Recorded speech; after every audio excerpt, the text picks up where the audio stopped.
Hello students, we are seeing class 5 chapter number 1, that is organ system. In this chapter we have studied there are 7 main organ systems in our body: nervous system, digestive system, respiratory system, circulatory system, excretory system, skeletal system and muscular system. Okay, these systems we have seen.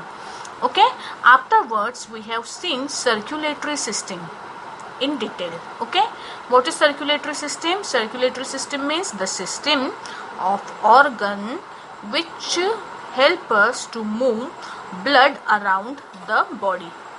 Okay, blood, what is the function of blood? It carry oxygen and nutrients to all parts of the body, and it bring back carbon dioxide and waste from all parts of the body. Okay, what are main organs of our circulatory system? See, number 1 is heart. It is present in between two lungs in our chest cavity. It is slightly shifted towards left of our body. Then it consists of arteries and veins. There are some blue and red blood vessels present in our body. Red blood vessels, they are called arteries. They deliver oxygen and nutrients to all part of the body. And the blue blood vessels, they are called as vein.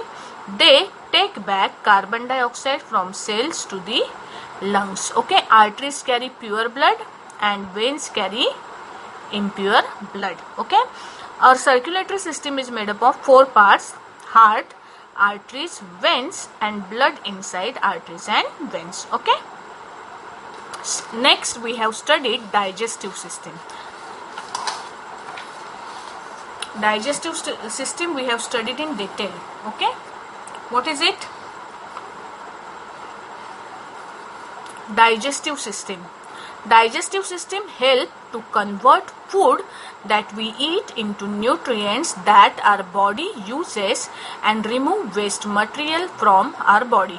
Okay, the main organs of digestive system are mouth, then esophagus, then stomach, then after stomach small intestine, then large intestine, then rectum, then anus. Okay, so these are parts of our digestive system. Along with it, there are salivary glands present in our mouth, and liver is another gland which is present in our digestive system. There is one part here, see this leaf-like structure, this is called as pancreas. Its name is not mentioned here, but you remember this, that pancreas, liver and salivary gland, these 3 glands are present in our digestive system. Okay, the main organs of digestive system are mouth, esophagus, stomach, small intestine, large intestine and rectum. Okay, what is the function of digestive system? Digestive system help us to take in the food we eat and convert it into nutrients for our body. And number 2, remove waste product from our body. अपने body में जो undigested food है, that is removed through this part. It is called as rectum, and the process of digestion is done in this whole system which is called as digestive system. Okay, the next system that we are going to study is skeletal system. See, skeletal system. Now skeletal system means what? जितना भी bony structure हमारी body के अंदर present है. अगर आपने आपके school को टच किया, आपने अगर आपके मुंह को टच किया यहाँ पे इस रीजन को, तो ये बहुत हार्ड लगता है ना अपने को, इजीली ये ब्रेक नहीं होता है ना. और पता है क्या, अगर आपको बाय चांस अगर एक्सीडेंट वगैरह कुछ होता है, या आपको पता है अगर किसी को हार्ट की सर्जरी करनी होती है ना, तो ये ऊपर का पार्ट जो है इसको पहले आरी से कटवाना आरी मतलब आरी लाइक इंस्ट्रूमेंट से इसको पहले कटवाना पड़ता है. इतना ये ऊपर का पार्ट हार्ड होता है. ये हार्ड क्यों होता है? Because all this all the structure present in our body, it is made up of bone structure. What is it made up of? It is made up of bone structure. So this structure present in our body is called as our skeletal system. What is this? This is our skeletal system. हमारी body में जितने भी bones है वो सारे हमारी body की skeletal system बनाते हैं। See, the skeletal system is collection of bones arranged together to provide a certain shape and structure to our body and to hold it together। हमारी बॉडी के सारे पार्ट मिलके हमारी बॉडी को proper framing देना, ये काम है अपने स्केलेटल सिस्टम का। हमारे फेस का एक प्रॉपर शेप है, हमारी बॉडी का एक प्रॉपर शेप है। ये शेप किसकी वजह से है?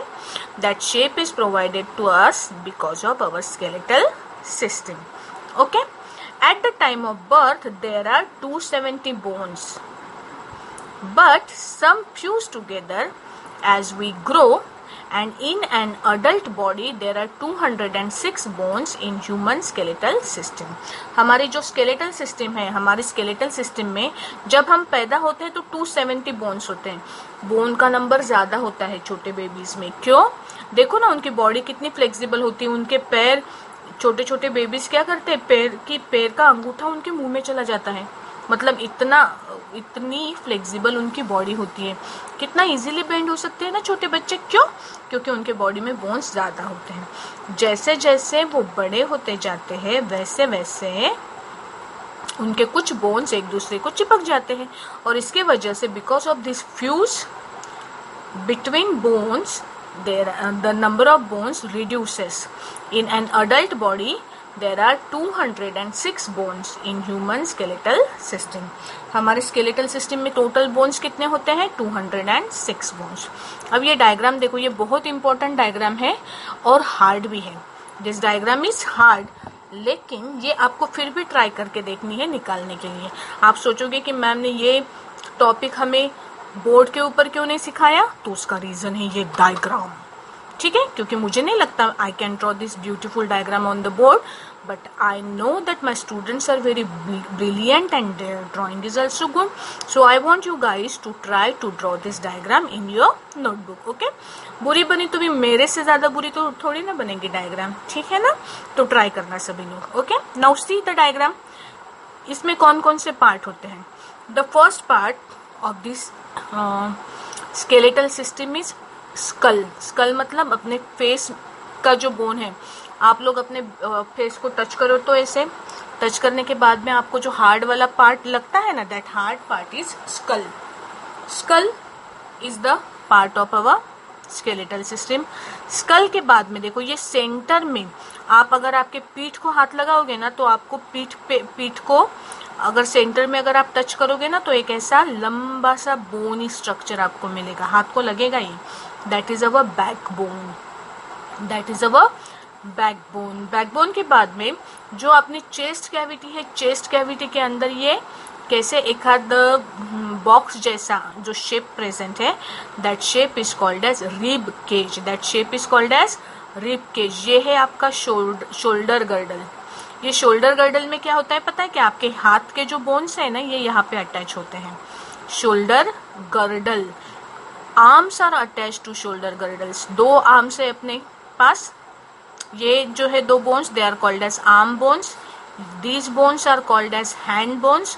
और यहाँ पे जो बोन्स है ये है आपके फिंगर बोन्स। पता है क्या? जहाँ जहाँ पे आपका हाथ मुड़ता है, ये यहाँ पे बेंड हुआ है ना, तो ये इतने पोर्शन में एक बोन है, यहाँ पे दूसरा बोन, यहाँ पे तीसरा बोन। ठीक है, ऐसे मतलब जहाँ जहाँ पे बेंड होता है ना, वहाँ पे उतने बोन्स हमारे हाथ में क्या होते हैं? प्रेजेंट होते हैं। ठीक है, arm bones, hand bones and finger bones. ये जो यहाँ पे बोन प्रेजेंट है, जो आपको बैठने उठने में आपके बॉडी का पूरा जो वेट है ना, इस बोन के ऊपर होता है। This bone is called as hip bone. This bone is called as hip bone. जैसे शोल्डर गर्डल को आपके हाथ अटैच होते हैं ना, वैसे हिप बोन को अटैच होते हैं आपके लेग्स। हिप बोन को क्या अटैच होते हैं? आपके लेग्स अटैच होते हैं। ठीक है, लेग्स को भी दो आर्म बोन जैसे बोन, उसके बाद में ये लेग्स के बोन, और यहाँ पे फिंगर्स, टोज, इसके बोन्स प्रेजेंट है। ठीक है, so this is the structure of our skeletal system. समझ में आया? ओके, इसके बाद में इस स्ट्रक्चर को हम डिटेल में देखेंगे, लेकिन नेक्स्ट वीडियो में।